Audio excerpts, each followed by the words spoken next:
Welkom by Zelfs Jelly Dish op 'n maandag. Ek het sommer net pennepasta en mins gemaak.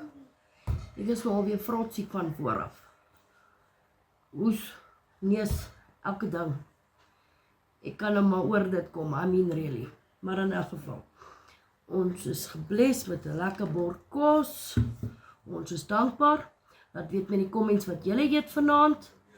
Gooi my daar 'n follow, 'n like, 'n share. Gaan subscribe asseblief op my YouTube channel. And please support my case. R25 to bless a child. My details is in my bio. Ek kort nog 43 mense, asseblief. Bless a child. Ek sal vir julle 'n video opsit van hulle sweetspakkies. Een sweetpakkie is R25. Ek kort nog vir 43 kinders, asseblief, voor Vrydag. Please bless a child, I'm begging you. Julle moet 'n mooi aandjie hê. Love you lots. Be blessed. En dankie vir almal van julle wat my support. Julle moet 'n mooi aandjie hê. Bye.